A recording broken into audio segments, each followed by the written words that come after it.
Hi everybody, welcome back. Once your baby's umbilical cord has fallen out, you can bathe your baby in water. And what you're going to want to do is buy a tub like this, an infant tub. This makes bathing your baby very, very easy. And you can find these tubs relatively inexpensively. So look into buying one of these tubs. The umbilical cord tends to fall out by the time your baby is about 2 weeks of age. So you might want to buy one of these even before your baby's born. Okay, so here I am with my baby. I'm going to show you how you can do this initial bath. Now, my tub actually has a very clever thing that hooks around the sides of the tub, and it's padded, and it has netting here. So this is a really easy thing to use because as you begin the process of washing your baby, rinsing your baby with water, the water just sort of falls down into the bottom of the tub. So it's a really easy thing. So look into a tub with this as well. If you don't have this thing, you can place a towel along the bottom of the tub just so that your baby feels a little more cozy and secure and is sitting on a soft surface and not on a hard surface. The tub is also very good because your baby is not overwhelmed by the amount of space around him. It's much cozier and it's easier for you to have control over the way the baby is situated, so it's much safer. Okay, so just as with the sponge bath, the key thing here is that you want to have all the elements that you need in place and ready for you when you need them. So you're going to want to have a washcloth, and you're going to want to have the towel into which you're going to wrap your baby at the end within arm's reach. And then what I do actually is I take 2 plastic kitchen bowls. I make sure that they're very clean and rinsed, and I put water inside of them. In one of them I have lukewarm water. In the other one I also have lukewarm water. And in this bowl I take my soap, and you're going to want to use a very gentle soap that's safe for babies. I take my soap and I put a small amount of soap into the lukewarm water.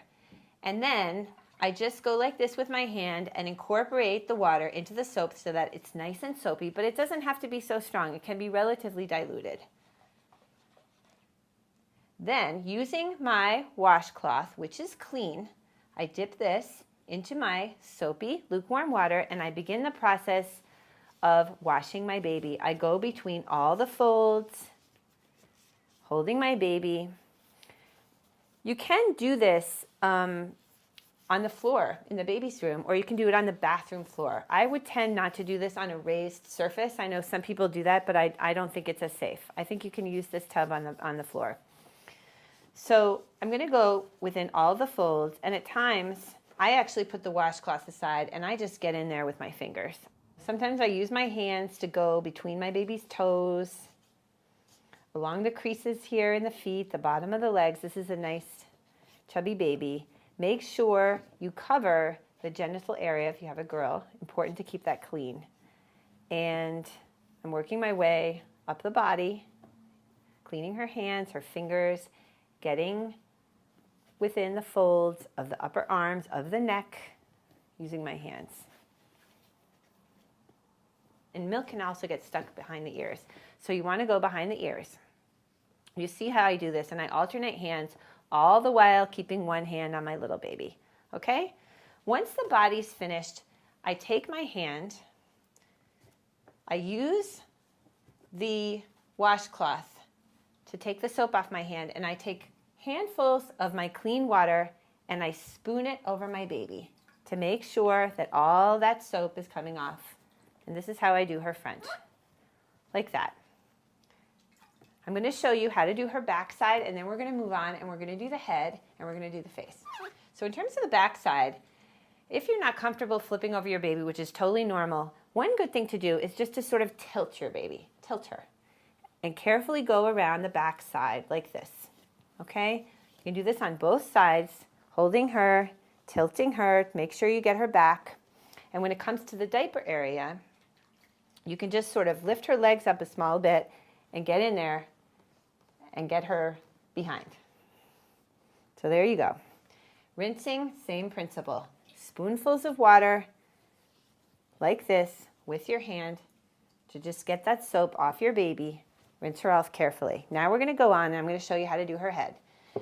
Now, as opposed to the sponge bath, it's actually less of a concern with washing your baby's head that the water trickle down the back of her head and not down the front of her head, because you're no longer so worried about getting the umbilical cord wet. But it's still a nice idea, in my view, to just keep all the soap and everything that's going on here on this side and not to have it trickle down into your baby's face. So when it comes to washing the hair, I put my hand underneath my baby's neck and to give her support, okay? Then I take the same soapy water and I massage the head area like this, all the while giving support to the neck. I hope you guys can see all of this. Then while supporting the neck, I use my other hand and I go along like this, washing her neck, in the back, washing her head. My hand is back on the neck. I'm gonna just dab my hand onto my washcloth to keep it nice and clean, and I'm gonna spoon over my water. This is really an important thing, taking the water and putting it in a bowl, because you wanna be very, very careful with temperature. Some people bathe their babies right in the sink and use the running water from the tap, but you have to be very careful. It's common for water to have sudden changes in temperature, and you really don't want your baby to be exposed to water that's too hot.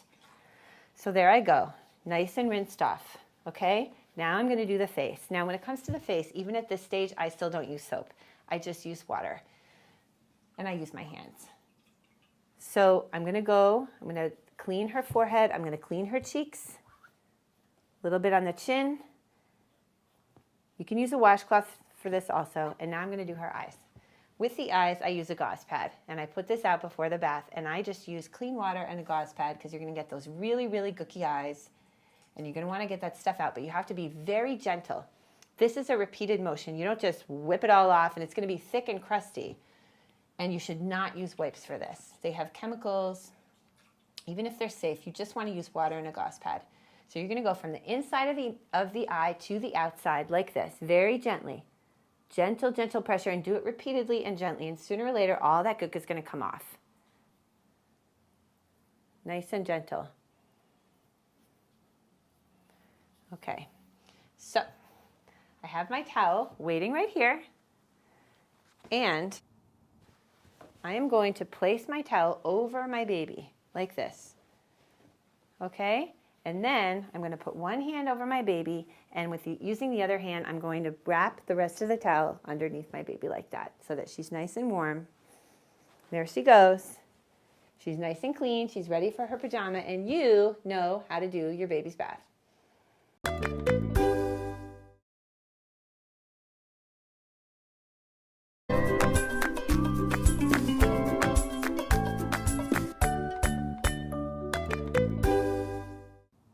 Hi everybody, welcome back.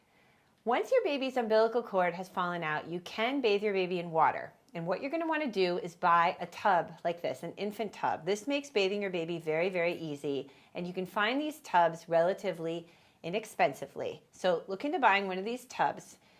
The umbilical cord tends to fall out by the time your baby is about 2 weeks of age. So you might want to buy one of these even before your baby's born.